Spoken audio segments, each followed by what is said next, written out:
Assalamualaikum warahmatullahi wabarakatuh. Perkenalkan, nama saya Dia Karina dari kelas Praktikum 3A Sistem Informasi.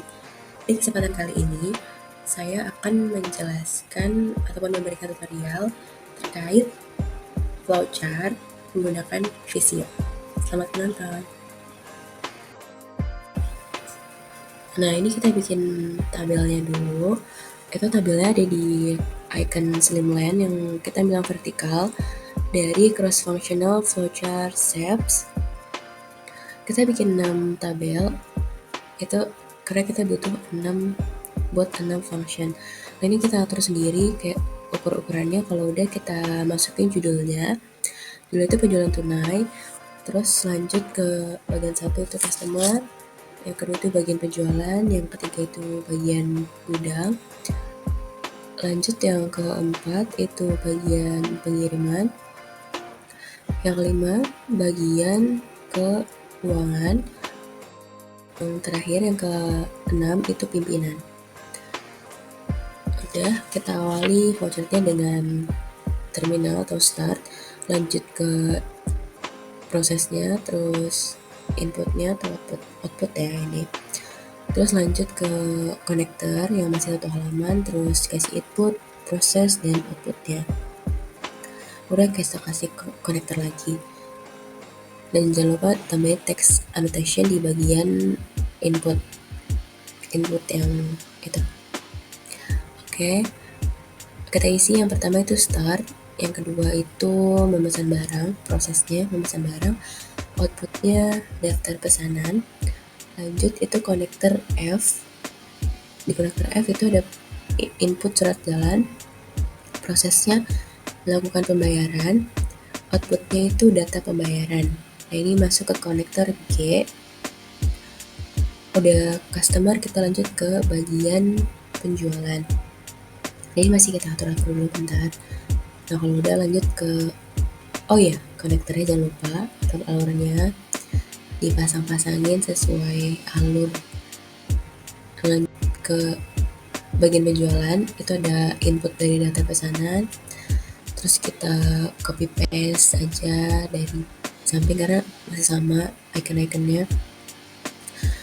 Input, proses, output, input, proses, output.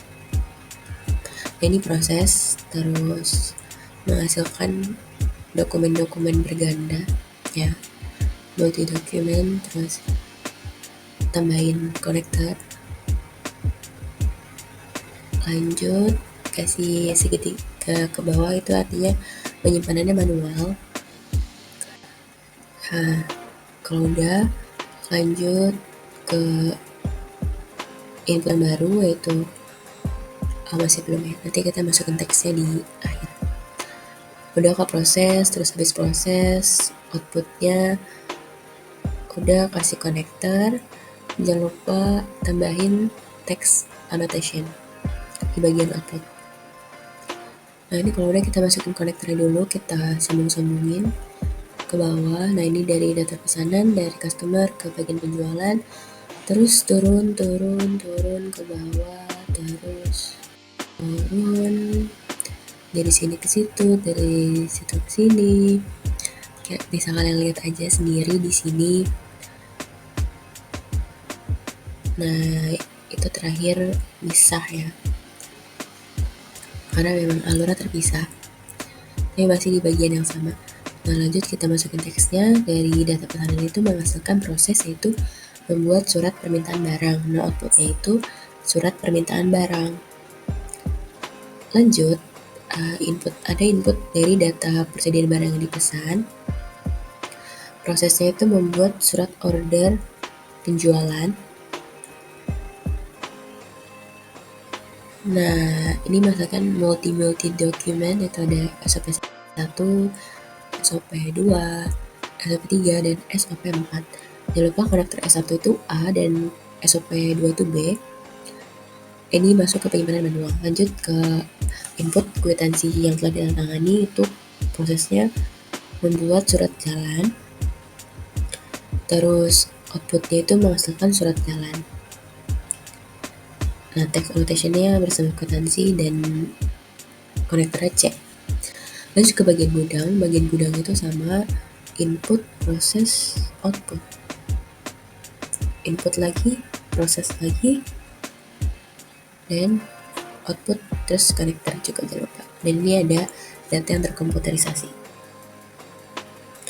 Nah, kita konektorin dulu semuanya, saling menyambung dari surat permintaan barang di bagian penjualan itu bakal masuk ke bagian gudang. Kelihatan ya alurnya. Udah. Nah, kalau udah, dari data persediaan barang di pesan ini di bagian penjualan dapat juga di bagian gudang. Dan SOP3 juga masuk ke SOP3 di bagian gudang. Masukin dari surat permintaan barang itu melakukan proses mengecek persediaan barang dan outputnya itu data persediaan barang yang dipesan. Terus dari SOP3 tadi itu prosesnya mengupdate data barang dan dikomputerisasi menjadi data stok. Terus outputnya itu data barang yang dikirim. Ya, bersama barang dan konektornya itu Lanjut ke bagian pengiriman. Kita masukin konektornya, terus tambahin outputnya, output atau input. Terus tambahin text annotation. Nah, ini ada prosesnya. Dari dua input itu menghasilkan proses dan menghasilkan output. Konektornya jangan lupa tambahin juga konektor lagi karena beda proses, beda alur ya. Kalau udah kita masukin konektornya dari situ ke situ, dari atas ke bawah, terus dua alur ini menyambung jadi satu ke proses yang sama, masukkan output yang sama juga, dan jangan lupa pakai konektor. Kalau udah, kita masukin teksnya. Ini konektor C, itu konektor E, dan di C itu inputnya surat jalan, text annotation-nya bersama kwitansi, dan yang E itu data barang yang dikirim. Text annotation-nya itu bersama barang. Nah, prosesnya itu sama, yaitu mengirim barang ke customer, menghasilkan output yaitu surat jalan. Text annotation-nya bersama kwitansi dan barang. Konektornya F, dan ini ada konektor G, itu outputnya data pembayaran. Kalau udah di bagian pengiriman, kita langsung ke bagian keuangan. Masukin konektor, masukin input, proses, dan juga buat outputnya ini ada multi document lagi, terus ada proses lagi, terus outputnya juga double lagi. Jangan lupa tambahin penyimpanannya manual. Ini kita masukin konektornya, ini semuanya nyambung, saling menyambung kecuali yang akhir ya setelah segitiga itu nggak nyambung. Oke, saling menyambung. Dari data pembayaran bagian pengiriman itu masuk ke data pembayaran di bagian keuangan. Ini konektornya A, terus inputnya SOP1, prosesnya membuat kwitansi penjualan, outputnya kwitansi penjualan, terus output ini juga kwitansi penjualan, dan ini dari yang saya bilang, terus data pembayaran itu disalurkan ke bagian keuangan. Itu prosesnya itu membuat laporan keuangan. Setelah semuanya ini udah, terus dibuat laporan keuangan.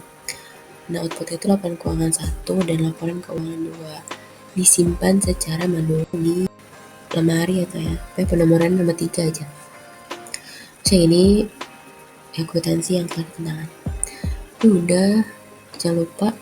Nah, kwitansi tangani ini dari bagian penjualan disalurkan ke bagian keuangan. Lanjut ke pimpinan, masukin terus icon-iconnya masih sama, kasih konektor lagi dari keuangan ke pimpinan, konektor lagi, dan konektor yang terakhir ke terminal. Dan dari laporan keuangan 1 tuh dapat juga pimpinan. Nah, konektornya itu B, dan ini SOP2. Kwitansi penjualan ini prosesnya itu menandatangani kwitansi, terus kwitansi yang saya tangani ini masuk ke karakter A yang di samping di bagian keuangan. Nah, lanjut itu masukkan karakter D ternyata. Laporan keuangan 1 and selesai. Terima kasih telah menonton. Semoga video dapat bermanfaat. Maaf apabila cara penyampaiannya kurang dimengerti, mohon dimaklumi. Wassalamualaikum warahmatullahi wabarakatuh.